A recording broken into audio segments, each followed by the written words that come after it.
police. He ordered a special investigation. Again, like Padmini's case. He said, we were asking for a CBI inquiry. He said, no CBI inquiry. There are a number of police officers. Find one good person. We will appoint him. So we were able to suggest the name of Perumal Sami, whose name is also mentioned in the film. He was holding the rank of IG. So he appointed IG as a special investigation team and then asked him to submit a report within 30 days. In the case of Parvati, that the Chengeni's original name, she was given 2.5 lakh rupees. At that time, we told Justice Misra, they belong to a tribal group. They have no fixed place to stay. They have no hut to live in this village. The judge asked me, what do you want? I said, you should be given a place to stay in the village.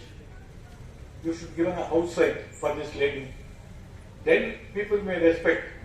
If you belong to the village owns you. If you don't belong to the village, nobody cares for you. When Rajakan was taken to police station, tortured for 3 days, nobody in the village questioned. Nobody ever went to the station.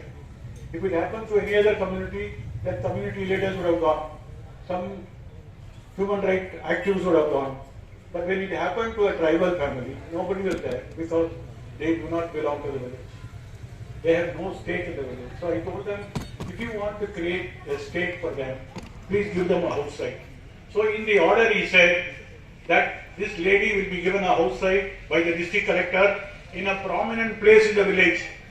This was the first time a court in India gave a tribal woman who was victimized by the police, whose husband was killed by the police, a house site in a prominent place in the village.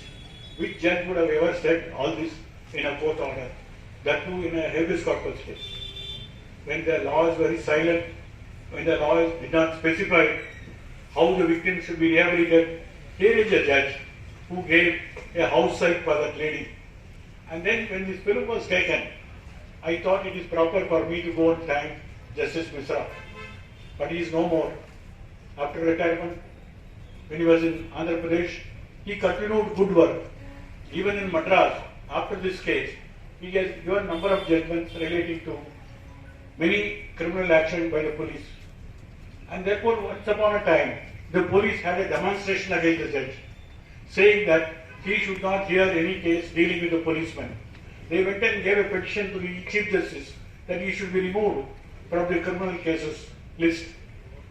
Then we in the bar had a counter demonstration against the police, saying their conduct is a misconduct. They are committing contempt of court, and Justice Misra, like any other judge, is bound to defend human rights because he is also enforcing the Constitution, wherein right to liberty is part of Article 21. So Misra continued till 1997 and came to Andhra Pradesh. In Andhra Pradesh, he continued the same work. In fact, Mr. K.G. Kannagaran, a senior advocate and a PUCA leader, has written to me several letters and told me that because of Misra, many of these encounter deaths were able to get good orders from court. And then when he was a Chief Justice and a senior most judge in India, he was not promoted to Supreme Court. His number 2 became a Supreme Court judge. Mr. Misra resigned his post and continued to practice as a lawyer in Supreme Court, very successful lawyer. He had 25 juniors in Supreme Court. And last year he died. So when I went to Patna to see him, he was not there, his wife was there.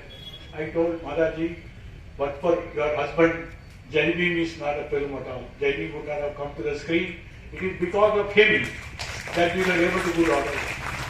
I emphasize, in history, individuals do not play a big role, but they do matter. An individual can do certain things which otherwise would not have happened. And Misra did play a true role of a judge, and he is also a true hero in this film. You will see his action in the film in the number 3 court hall, which is the biggest court hall in Madras High Court. That was recreated with much expenditure, and we had a judge similar to Misra in the film. But if you see Surya arguing, you will see in the backside there is a picture, a portrait. That portrait will contain the picture of Justice V.R. Krishnaiyer, who was the greatest defender of human rights in the Indian judiciary. Justice B.R. Krishna Iyer was not a Madras High Court judge. But when the set was being created, I told them, he is my mentor, his picture should be there.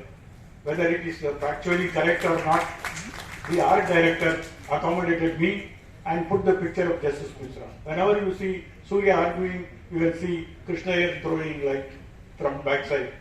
Why Krishna Iyer? Where did Krishna Iyer learn his law? Krishna Iyer was a lawyer in Madras Law College, and then when Kerala formed, he became an MLA from Kerala, from North Malabar. He became a minister in the first communist government in 1957, along with Justice E.M.S. Namboodiripad, and he became a police minister, he became a law minister, and then he was able to see that how to check the police, how to reform the prison. After several years, he became a judge of the Kerala High Court. Later he was elevated to Supreme Court, and you must read more about Justice Krishna Iyer, who became a champion of the working class, a champion of human rights, a champion of gender justice. All this he could do as a judge in the Supreme Court. And therefore, he being my mentor, his picture was there in the film on my request. And it is these people who changed the face of the Indian judiciary. Indian judiciary was going in its own way. There are some sparkles at the time when Krishna Iyer became a judge of the Supreme Court. For the first time he found the prisoners, the under trials must have some right. They are not something to be dealt with like a chattel. They are human beings. They are covered by the Constitution, and Constitution does provide certain relief for the people. And therefore, he has written many orders by which the prisoners, the under trials, the people who are remanded to custody, they were all given certain basic human rights by Justice Krishna Iyer, and therefore Krishna Iyer also appears in this film. In the lockup, they have a specialization in torturing people, not a brutal animal treatment. The police have got specialized method of torture. In fact, in the last 1 century, they have invented 120 forms of torture. The communists in this country knew how police can torture you. Without getting your blood out, they can cause injuries to you. And after his death, the only mistake the police did was, his 2 nephews were allowed to be there and witnessing all this. After Raja Karnool did not breathe, lying without any movement, how to find out he is dead? They are not doctors to find pulse and find out, no, he is no more. Sometimes doctors used to put a torch on your eyelid and then see whether any movement of your pupil, and then they say he is dead. Doctors have been a trained mind how to see a man is dead or alive. But what the policeman will do, they went to a shop nearby, got chili powder, brought it, put it in the eyes of Raja Karnool, and when the pupil was not moving, they said he is finished off. Then what to do with these 2 other fellows who was nephews? Then they told them that if you are going to be seen in this place anymore, if you are going to talk anymore about what happened, you will also have the same fate of your uncle. Just run off. So those 2 people, fearing for their life, ran off to Kerala, working in some village as a domestic help, not even telling their relatives where they are living. So when the case of Sringeri was filed, we don't have proof. Police were saying they escaped from the lockup. But who escaped from lockup? Raja Karnool body was disposed of by the police in a neighboring district, so that district police will dispose of the body as a hit and run case. So they disposed it of. Now these 2 nephews' address are not there. So when you go to court, you will have to prove the case. It is not they will come and prove your case. You got to prove the case. And therefore we started an investigation. How to find out where they are. In some strange, they sent a money order to the mother. The money order acknowledgement containing the district name. So we went to Kerala, we went to the district, we went to some trade union office. We told them there are 2 Tamil boys who are working in some village. That district has got at least 300 villages. So the trade union had people all over. So they were searching, who is the Tamil boy who are working in this place. Village after village was searched, and finally we found them in one village. We went and talked to them that your evidence is more important to bring the truth of your uncle's death, to bring justice. So we brought them to Chennai. I put them in my office, took their statement and showed it to Justice Mishra. They were eyewitnesses to the incident, and that changed the complexion of the case. When Justice Mishra read the report, he told the Advocate General, this is a classic case of murder. We will not spare anybody. That is how the investigation team was appointed, and later, after giving compensation and outside, the Sessions Court in Cuddalore was asked to investigate and conduct trial. The trial took 10 years. 2004, all the policemen were convicted for a life sentence, all the 4 of them. That's the first time policemen got life sentence for killing a person inside the locker. There's a new history being created through court forum. This is how it is not an ordinary crime thriller, but yes, a place where an ordinary tribal woman was able to establish her right and convict the policemen who were hitherto being non-accountable, who hitherto been never questioned by court, who hitherto been conducting so many tortures and escaping. First time the long arm of law caught them red-handed and then punished them. They filed an appeal in the High Court. High Court also dismissed their appeal. They went through the full sentence and one person died during the present term. The 3 others, after completing their 14 years of jail, they are out now. That is a different story. What is most important is, during the trial, the Special Public Prosecutor house was attacked. His library was burned. His car was burned.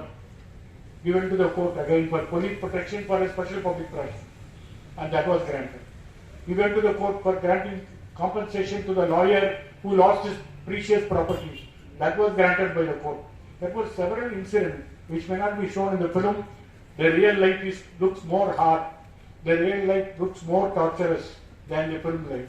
Many people ask me, is it not so complicated torture that we are showing? Is it not so violent? Are not our sensibilities affected? I said what is shown is only 10%. What is happening outside is much bigger than what is shown in the film. A film, essentially, before shown in public, will have to go to the censor board. The government controls the censor board.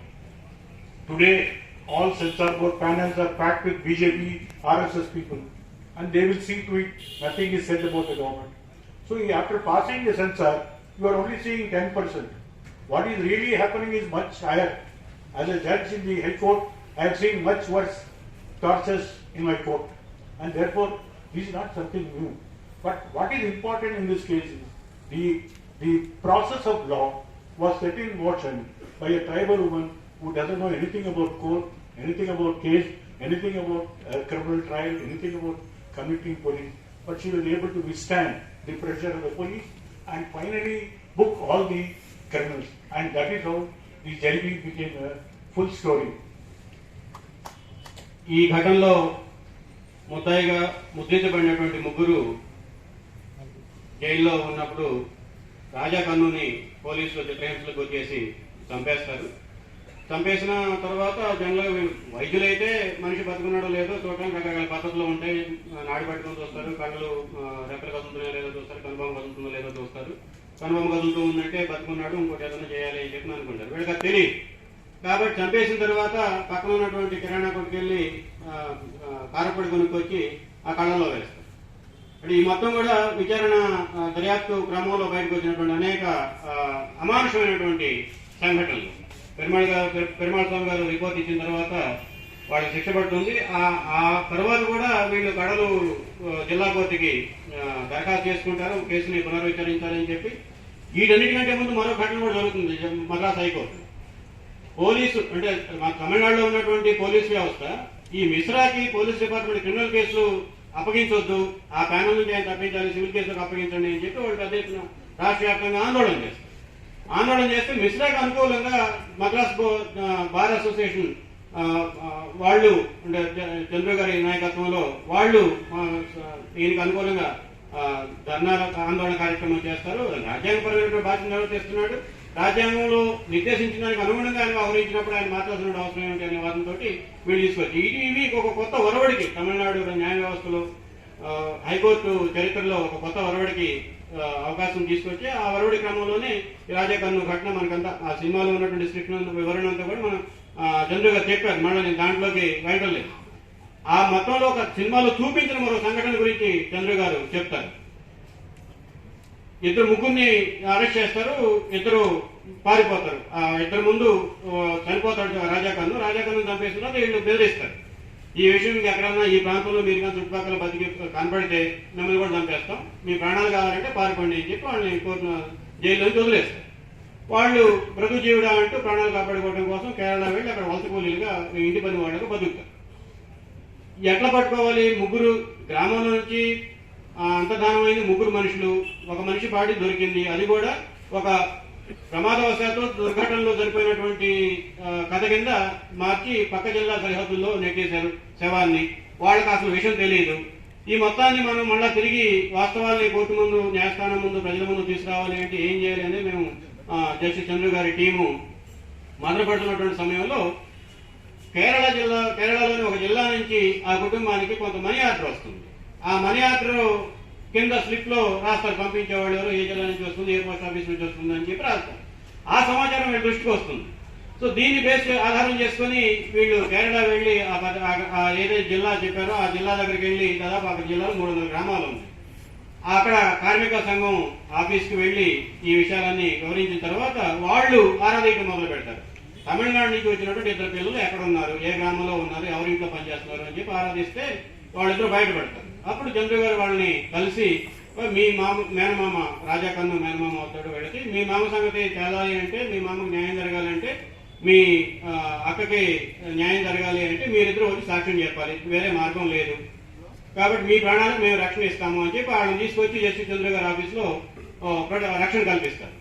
ఈ మొత్తం జరుగుతున్నప్పుడు ఈ case దర్యాప్తులో భాగస్వామిగా ఉన్నటువంటి special public prosecutor, ప్రత్యేక prosecutor గారి కార్యాలయం మీద దాడి జరుగుద్ది. ఆయన లైబ్రరీ మొత్తాన్ని కాల్ చేస్తారు, ఆయన మీద దాడి జరుగుద్ది. ఇవన్నీ కూడా న్యాయస్థానం దృష్టిలో ఉంటాయి. ఈ ఇద్దరు కేరళ నుంచి చంద్రు గారి ఆఫీస్ తీసుకొచ్చిన చంద్రు గారే వాళ్ళ వాంగ్మూలాన్ని నమోదు చేసి హైకోర్టు జడ్జి మిశ్రా గారి దగ్గర తీసుకెళ్తారు. ఇదంతా చూసిన తర్వాత ఆయన అడ్వకేట్ జనరల్ తో మాట్లాడతాడు. ఇది ఇంతకంటే అమానుషంగా ఉంటుంది, మనిషి ఉన్నవాడిని ఈ స్థాయిలో హింసిస్తారా, ఇది ఏమన్నా న్యాయమా, చట్టమా, పాడు ఉన్నాయా మీ దగ్గర, కాబట్టి సీరియస్ గా తీసుకుంటాం దీన్ని అని చెప్పి ఆయన. The judgment was given 94. In 95 and 96, I wrote about this story in some Tamil magazine, some weekly magazine. They asked me what is the memorable case you conducted. I wrote the story of Sangeli in those magazines. People don't read much nowadays, print media. If they have read, I would have been a JB Chandru in 94, not in 2021. But the story had to wait for 25 years. After my retirement, I went for a book fair in Neyveli, which is a lignite town in central Tamil Nadu.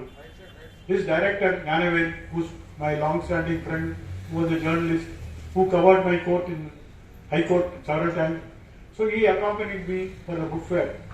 When I was going to the book fair, I showed him, this is the village in which Sangeni is coming. This is the police station where Raja Khan was killed. This is the district border where the body was disposed of.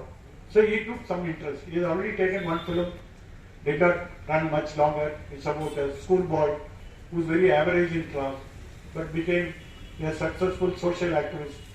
It's called Kootattil Orvan. That film did not run, but it had a social theme. Every film doesn't run merely because it has got a good theme. It also has to require an audience. So he was interested in this story. So he wanted to know that by details. He wanted to have documents. We got the documents and given to him. Then he wrote the screenplay. Then a film costs heavy amounts. Who will finance the film? His close friend was Surya. He was working with him in several social areas. So Surya said, our production company will finance this film. Thereafter, Gnanavel wrote the full script and then read it out to Surya. Surya was interested. He said, if there is nobody else, I will act like a lawyer, Chandru, in this film. So the lawyer Chandru was introduced as an additional factor for the film. Otherwise, it would have been just a crime thriller. There is a beating, somebody investigates, and the court punishes. It ends as a crime thriller. But Gnanavel is a social activist. He believes art for social sake, not for art's sake. And film is the highest form of art. It involves the involvement of hundreds of people to work to produce a film. Therefore, when Surya was acting and also the company was financing, it became a big budget film. And apart from the story of Raja Karan and Sengeni, it also brought some portions of life. Originally, they wanted to take a documentary on me and attach it to the film. I said nothing doing. There is nothing to do with this film. Film must be shown as a film. Then Gnanaveru thought, why only talk about Raja Karan? Why only talk about Sengeni? The whole Yerula community is being put under greatest preparation by the state. There have been hundreds of false cases. It is not the first case, it's not the last case. Therefore, they want to expand the canvas of the film, and that is how you will find the life of Yerulas. The life of Yerulas, who are Adivasis in Tamil Nadu, who are once upon a time on the hill, and they came to the plains, and their life got slowly changed. But nevertheless, their basic qualities did not change. This film is essentially a film to show the self-respect of the people. At no point of time they have compromised with them. And they live a life of nature. How? The rat takes the grains of the farmer, not one or two. The statistics show 25% of the grains are taken by the rodents. So the farmers want somebody to catch the rats. There are already snakes to catch the rats. But we kill the snake and worship the snake in the form of Nagaraja, Nagamma and several things. We don't believe in nature. We believe in a false culture. But these people believe in nature. They don't kill snakes. They think snake is a friend of the people, friend of the ecology. And the snake catches rat. Rat eats grain. What is the grain that they are getting? They are not covered by public distribution system. When they are asked to catch the rats, they will also take the grains which are stored by the rat. Not a small quantity. Each rat can take about quarter kilo, 250 grams of grain underneath. So when they catch a rat, they also eat the rat. High protein value. They have grain. That is how they make a living. Their life is more oriented towards nature. And that is how whenever they catch a snake, they leave it in the forest. They don't kill the snake. But we kill the snake. That rice mill owner calls him only to kill the snake. But he doesn't kill them. That is how they want to show the life of Adivasis. Many of us are not exposed to that life. After this film, many youngsters wrote to me saying we are feeling guilty that we do not know such people are living amongst us. We don't need to go to Andamar and Nicobar to find out the tribals. The tribals are also living among us. But we don't know them. We don't know how they are eating. We don't know where they are living. We don't know what kind of culture they are having. Do they sing song? Do they marry? Do they procreate? All that we don't know. They are excluded society. In fact, once Mahatma Gandhi said, India lives in villages. Dr. Ambedkar asked him a simple question, which village, sir? Oh. Gandhi doesn't know. He thought there is only one village. Gandhi knows untouchability, Gandhi knows Harijans. But he could not expect this question at him. And Dr. Ambedkar said, India has got two villages. One, the main village, the other one is a colony or the chain that we call in our language that contains scheduled caste people. When this director went for outdoor shooting, we went to the colony, asked the scheduled caste people, where are these Yerula tribes? They showed some other place. No roads, no access to any civilization. They are living in some isolated corner. So Gnanaveru told the press, India lives in three villages. One is a main village, other one is scheduled caste colony, other one is a tribal village. Yes. So we are exposed to a new situation. Like us, many city people, many youngsters, they told me, we feel guilty, we have not seen this film. We feel guilty, before this film we did not know people are living a lifestyle like this. And then they said, not only we feel guilty, we want to do something for these people.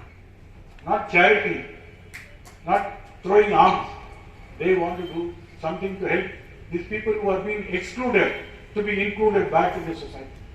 To be part of India, that is a socialist, sovereign, democratic, secular republic. We call our constitution as a sovereign, democratic, secular, socialist republic. They are not part of this republic. They are living somewhere else. Nothing has gone to them. They are not in the voter list. They are not in the Aadhaar card. They are not having any public distribution system. During pandemic period, during Corona period, the free distribution of rice never reached them. How are they living? They were living out of rats. When I asked them, they said it has got more protein than what you are eating rice. The children were also little healthier. And that is how this film was made into a broader canvas. Not a story of one man and a woman fighting for the husband's whereabouts. It is made in a bigger story where the life of the Irula people have been recorded truthfully for the people who are seeing the film. Therefore, the greatest success of this film was it shows a broad life of tribal people who are not exposed to us. Then what do these people face from the government? Government doesn't extend any of these schemes. Government treats them as untouchables, somewhere away from the society. But what the government does is more important. The government treats them as criminals. Government treats the tribe as criminal tribes. When did it start? 150 years ago, when the British were ruling, they could not control India with the limited police which they are having. So they invented a new act called Criminal Tribes Act. Some tribes will be declared as criminals. All the 16-year-old male in the tribe will have to register in the police station. Their fingerprints will be recorded in the police station. If any crime takes place in a police station, there will be countdown. Within 24 hours, all eligible males should be surrendered in the police station. And if a person who does not surrender, he is a criminal. What a way to find out the criminal. Man may be gone somewhere else, looking out for a living. If he doesn't come, he is a criminal. And if he is caught, the inspector will give whatever punishment he thinks fit. Whatever punishment. So police stations are courts, inspectors are judges, and these people are eternally criminals. That is why in this film you will see from the Kadalur jail, people will come out. Then the inspector will be watching them. One fellow will come. What are you? I am Vodda, stand there. What are you? I am Maliar, go that side. What are you? You are Korava, stand here. You are a Chettiar, this side. What are you? You are Irula, stand here. Why were they caste-wise segregation? Because these are all declared criminal tribes during the British time. When Congress Party and Communist Party were demanding that this act should go, the most draconian act, the act which is violating any kind of human right, and the British never wanted to withdraw the act. And later in independent India, this act was withdrawn. They are called as the denotified tribes, DNT. But DNT does not go well with the police. Police still think they are crimes, they are criminals. So in any village, there is a crime. They first look out for who are all the members of the former ex-criminal tribes, who are all the DNPs. So in this village, when there is a theft, they are looking for a Korava, who is the Raja Kannan, who is the only Korava family member. Even today in police record, when they write Raja Kannan, they put KR before the name. That is not his initial. It means Korava.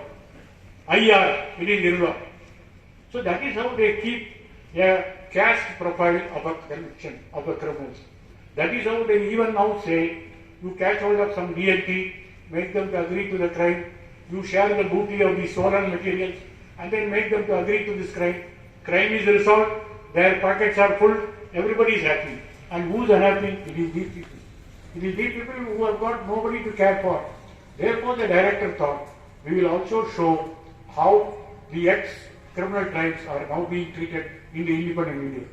That is the first scene, and there is also a scene where Prakash Raj will go to inquire. Prakash Raj will justify beating the criminals in the police station, and he is told, you see, ask these people. There will be one small boy. What is a small boy do? Small boy can't be arrested in any crime. But then he tells the Inspector General, I will not go to school. Why? If anybody stolen rubber, they will say, this is a fellow who is a Irula boy, he must have stolen. Therefore, I will be continuously called as a thief. Notwithstanding, the law does not call me. The Constitution gives me equal status. but the society doesn't give me that status. There is a lot of difference between the law and the practice. What is the written law and the theoretical practice and the practice in the society. And this film brings out that theme, that we have kept these people who are also known for their self-respect, but we call them as thieves, we call them as criminals, and then continue to call them, and police treat them like that. We come to this IPS Academy in Hyderabad. We tell the IPS officers, your mindset must change. They are no longer criminals. And no community as a whole can be a criminal. If a community as a criminal can write beautiful Ramayana, Valmiki is known to be a dacoit. And we still have Ramayana and Ram Janmabhoomi, everything we are having one text, one Purana. And then how do you treat the whole community as criminals? Has any one of you ever thought of this issue? That why is that a whole community is treated as criminals? And what right you have to treat them as criminals? And this film questions that basis. This film finds an answer. It is not one Raja Kannu judgment. Surya goes and tells Sankeni, this judgment is not for you. It is more Raja Kannu should not be brought to police. But he knows police will not behave. Therefore, these people organize themselves into an organization. There is a Yoga Protection Society. They take the banner, they take the placards, they go to the streets led by the leftist leaders. That is also not left out. People are led by the leftist movement in this country for a path which will give them a true liberation, which will give them true independence in this country, which will treat human being as human being and not as animals and the human beings. It is in that way the film became successful, not because of the story of the two individuals, not because of the success of the lawyer, but because of a whole lot of people, how they live, how they eat, how they face repression, and what is the solution that they have. That solution also mentioned in this film. మిత్రులారా, Emancipate himself. How does an individual emancipate himself? It's by literacy. It is the literacy which can emancipate individual. In fact, Supreme Court said, Article 21 talks about liberty. Liberty does not mean life, animal existence. Liberty means dignified living. How does dignified living come? It is through literacy. Even before the Constitution was amended, the Supreme Court said Article 21 guarantees right to education. In this film, you will see the tribal woman coming and putting her thumb impression in the court papers. She is an unlettered person. She doesn't know ABCD or any other alphabet. She puts her impression. That is how many people in this country do when they come to court. But her daughter Ali, in the end, will be reading a newspaper, sitting in the lawyer's house very comfortably. The lawyer is always moody lawyer like me. For once the lawyer will have a smile, and when she reads the newspaper, that message, Dr. Ambedkar said, learn, educate and agitate. It is the last phrase that became viral in this country. I went to Kannur in Kerala on 2nd of this month. I found CPM party posters having this girl reading a newspaper. It is no longer a film. It has been translated into action. That we need more allies to read newspapers. That is the only way of liberating them. Whether it is scheduled caste or Adivasis, and this is the way that the film has become successful. It showed them the way of forming an organization. It showed them the message that it is literacy which can liberate you, not any individual. And this combination, this right combination, became Jai Bhim as a successful story, taking this film to 142 countries, taking this film from Kanyakumari to Kashmir, and you and me are meeting, it is because of this film. And that is a wonder that this film has done.